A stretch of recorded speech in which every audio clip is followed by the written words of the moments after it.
సప్త సముద్రాలు దాటి ఎపిసోడ్ 8 ప్రేమ ముద్దు.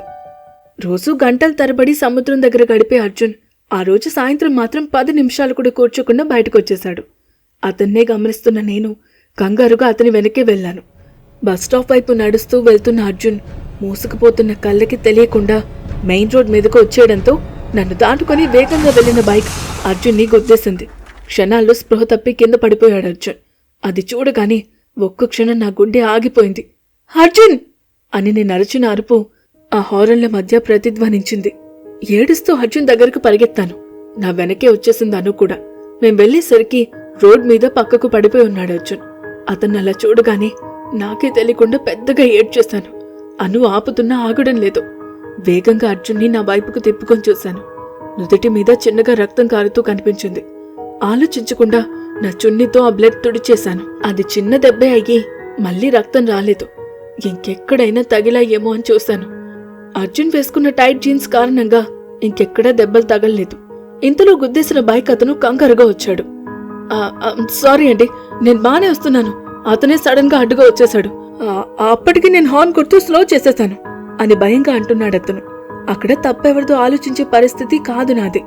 అర్జున్కి ఏం జరుగుతుందో అన్న భయంలో హాస్పిటల్కి తీసుకుని వెళ్ళాలి. కొంచెం హెల్ప్ చేస్తారా అని అడిగాను. అతనేమనుకున్నాడో ఏమో. నేనే తీసుకుని వెళ్తాను రండి అని అన్నాడు. దాంతో అతను బైక్ స్టార్ట్ చేస్తే అతని వెనుక అర్జున్ని కూర్చోబెట్టి అర్జున్ వెనుక నేను కూర్చున్నాను.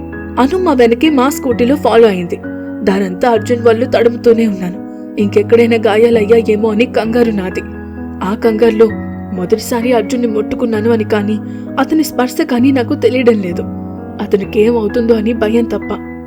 కాసేపటికి దగ్గరలో ఉన్న హాస్పిటల్ దగ్గర ఆగాం. ఆ బైక్ అతని అర్జున్ని లోపలికి తీసుకుని వెళ్లడానికి సాయం చేశాడు.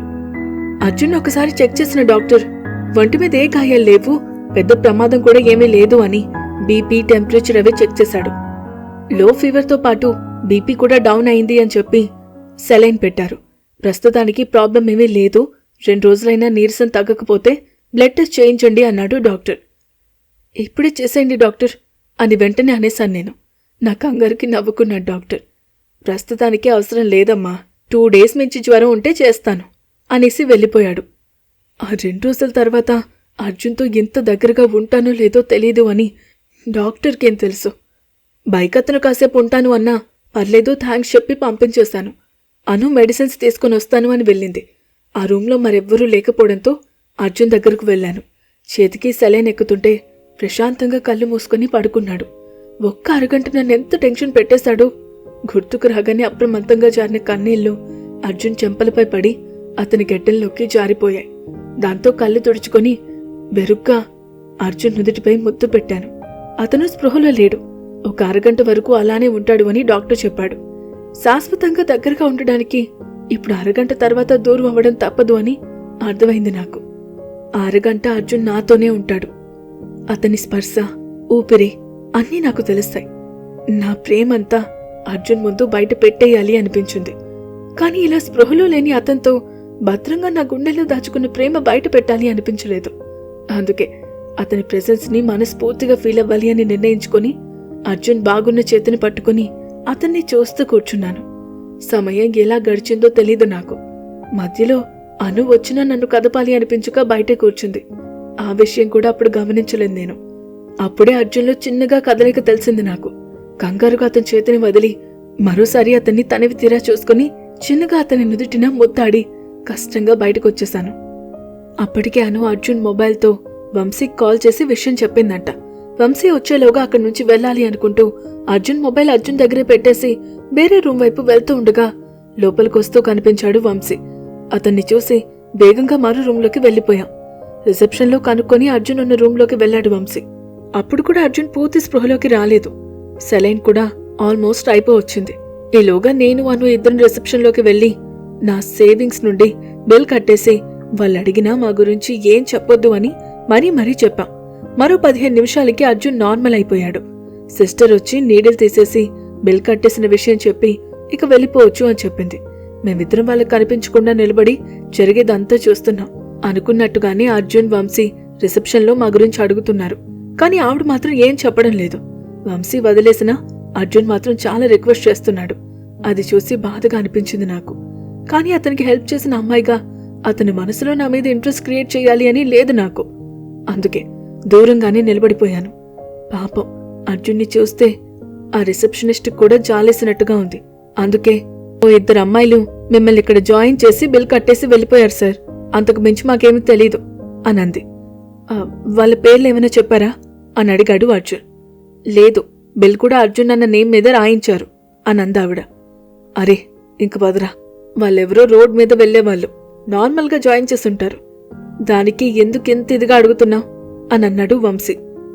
లేదు వంశీ, వాళ్ళు తెలియని వాళ్ళైతే నా పేరు అర్జున్ అని ఎలా తెలుస్తుంది? పైగా తను అనంటూ తన నుదుటి మీద చెయ్యి పెట్టుకున్నాడు అర్జున్. అప్పటి వరకు అర్జున్ మాటలకి షాక్లో ఉన్న నేను అర్జున్ నేను ముద్దు పెట్టిన దగ్గర చెయ్యి పెట్టుకోగానే కంగారు పడిపోయాను. అంటే అర్జున్ నన్ను చూశాడా అని అనుకుంటూ అక్కడే నిలబడ్డాను. మాట్లాడుతూ ఆగిపోయిన అర్జున్ని కదిలించాడు వంశీ. ఖచ్చితంగా తను మనకి తెలిసిన అమ్మాయే వంశీ. నేను పడిపోయినప్పుడు కూడా తను అర్జున్ అంటూ ఏడుస్తూ పిలిచింది. నా చెయ్యి కూడా పట్టుకుని కూర్చుంది లోపల. కాని కావాలనే నా కంట పడ్డం లేదు అని ఆలోచిస్తూ అన్నాడు అర్జున్. అర్జున్ మాటలకి వంశీ అనులు షాక్ అయితే నా కళ్ళల్లో సంతోషంతో నీళ్లు నిండుకున్నాయి. నా ప్రేమ అర్జున్ మనసుని తాకింది. ఆ విషయం తలుచుకుంటేనే ఆనందంతో మనసు ఉప్పొంగిపోతోంది. ఇంతలో నాకెవరు కాల్ చేసి నువ్వు ఇక్కడున్నావని చెప్పారా? అయితే నేను కూడా వాళ్ళకి తెలుసు అనుకుంటా అని షాకింగ్గా అన్నాడు వంశీ. అయ్యుండొచ్చు వంశీ, లేదంటే కాల్ లిస్ట్లో ఎక్కడ ఉన్న నీ నెంబర్కే ఎందుకు కాల్ చేస్తారు? ఖచ్చితంగా మనం వాళ్ళకి తెలుసు. లేదంటే అని అంటూ మళ్ళీ తన నుదురు తడుముకున్నాడు అర్జున్. అర్జున్ అలా చూస్తుంటే అది నేనే అర్జున్. నిన్ను కాపాడింది మాత్రమే కాదు, నిన్ను ప్రాణం కన్నా ఎక్కువగా ప్రేమిస్తున్నది కూడా నేనే అని గట్టిగా అరుస్తూ చెప్పి అతని గుండెలపై ఒదిగిపోవాలి అనిపించింది నాకు. కాని అర్జున్ మనసులో ఉన్నది ప్రేమో కృతజ్ఞతో తెలియకుండా అలాంటి స్టెప్ తీసుకోవడానికి భయం వేసింది. చాలాసేపు అక్కడే కూర్చొని ఆలోచిస్తున్న అర్జున్ని బలవంతంగా బయటకు తీసుకొచ్చాడు వంశీ. వాళ్ళకి దూరంగా వెళ్తూ ఫాలో చేశాం మేము. అర్జున్ పూర్తిగా హాస్టల్కి వచ్చే వరకు చూసి తిరిగి ఇంటి దారి పట్టాం. నాకు మాత్రం అర్జున్ నా కోసం వెతుక్కోవడం, అతన్ని నేను ముట్టుకోవడమే గుర్తొస్తోంది. ఓ పక్క సంతోషంతో కళ్ళు నిండిపోతుంటే మరోవైపు సిగ్గుతో బొగ్గలు ఎర్రబడిపోతున్నాయి. నాదైన ఊహల్లో ఉన్న నన్ను కదిలించిందను. ఇక అర్జున్కి ప్రపోజ్ చేయొచ్చుగారు నువ్వు. ఇవాళ జరిగింది చూశాక నీకు నో చెప్తాడు అన్న అనుమానం అవసరం లేదు నాకు అని నవ్వుతూ అంది. లేదను, హెల్ప్ చేశాను అన్న ట్యాగ్ మెడలో వేసుకొని అర్జున్ మీదున్న నా ప్రేమకి ప్రైస్ ట్యాగ్ వెయ్యలేను. నువ్వన్నట్టుగా మన చదువు అయిపోయాకే చెప్తాను. ఎలాగో మరో 4 నెలల్లో మన ఎగ్జామ్స్ కూడా అయిపోతాయి. అర్జున్ కూడా ఎంటెక్ కంప్లీట్ చేసేస్తాడు అని అన్నాను నేను. సరే నీ ఇష్టం అని అనేసి నన్ను ఇంటి దగ్గర డ్రాప్ చేసి వెళ్ళిపోయిందను. ఆ రోజంతా అర్జున్ ఆలోచనలు వదల్లేదు నన్ను. అసలు అర్జున్ని అంత దగ్గరగా కూడా చూస్తాను అనుకోలేదు నేను. అలాంటిది అతన్ని ముట్టుకోవడం, ముద్దు పెట్టుకోవడం మాత్రం నేను అస్సలు ఊహించనివి. అప్పుడు అర్జున్ని అలాంటి పరిస్థితిలో చూసి నాకొచ్చిన ఎమోషన్ అది. అంతా బాగానే ఉంది కాబట్టి సరిపోయింది. కానీ అర్జున్కి ఏదైనా జరిగితే నా పరిస్థితి ఏంటో నా ఊహ కూడా అందంది. కానీ ఆ రోజు అను మాట కాదని, నేను చెప్పిన తప్పుకి మూల్యం 2 ఏళ్లు అనుభవిస్తాను అని నాకు అప్పుడు తెలియలేదు. అర్జున్ మనసులో అపరిచితురాలుగా ఉన్న నా స్థానం ఏంటి? ఎందుకు నా కోసం అంతగా వెతికాడు? అను మాటను కాదని నేను చేసిన తప్పుకి మూల్యమేంటి?